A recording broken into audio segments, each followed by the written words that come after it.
Olá pessoal, meu nome é Gilberto, sou professor de matemática e pós-graduado em psicopedagogia.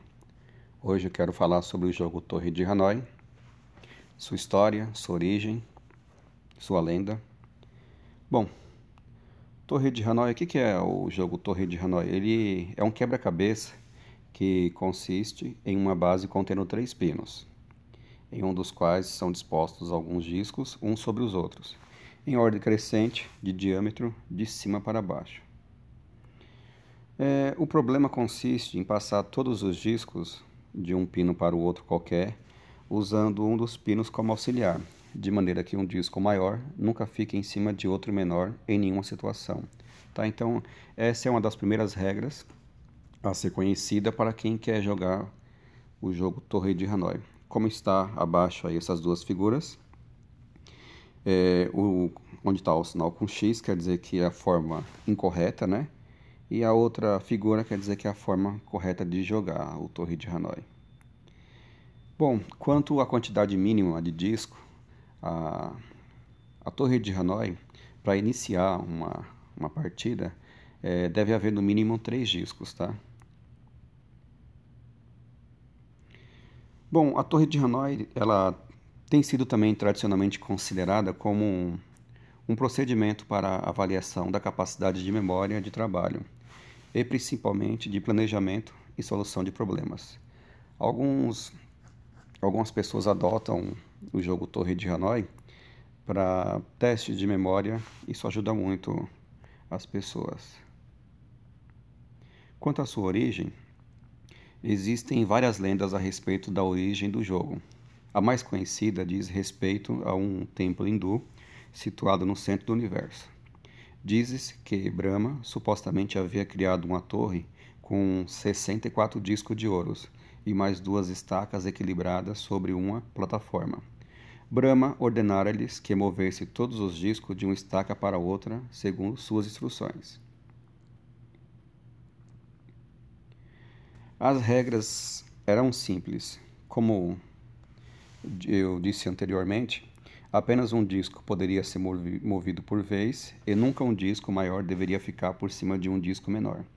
Segundo a lenda, quando todos os discos fossem transferidos de uma estaca para outra, o templo iria desmoronar e o mundo desapareceria.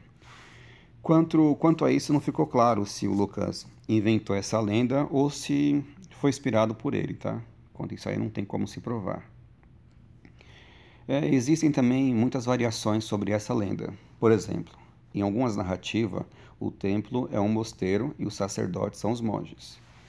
O templo ou mosteiro pode estar em diferentes partes do mundo, incluindo Hanoi. Hanoi é a capital do Vietnã, tá? E pode ser associado a qualquer religião.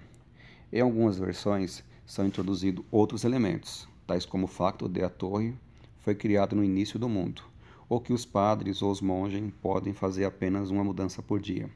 Quanto a uma mudança por dia, aqui ele quer dizer da seguinte forma, como se as estacas estivessem lá posta, né, e teria que ser transportada de um lugar para o outro, e só podia fazer um movimento por dia. É interessante observar que ao jogar a Torre de Hanoi, ela tem uma quantidade mínima de movimento, tá? E também há uma fórmula matemática que define essa quantidade mínima de movimento. Nesse caso aqui específico, eu tenho uma Torre de Hanoi com 3 discos. E quanto à fórmula matemática, está escrito aqui 2n menos 1.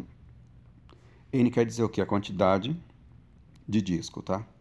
E para solucionar uma Torre de Hanoi com 3 discos, serão necessários no mínimo 7 movimentos, tá? Como descreve a figura abaixo aí.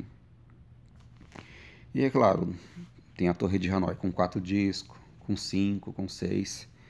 Quanto à Torre de Hanoi com 7 discos, serão necessários 127 movimentos. Já para solucionar uma Torre de Hanoi com 15 discos, serão necessários 32.767 movimentos. Já para solucionar a Torre de Hanoi com 64 discos, como diz a lenda, serão necessários esse número enorme aí, tá? De movimentos. Bom, pessoal, Agradeço por ter assistido o vídeo até aqui e muito obrigado.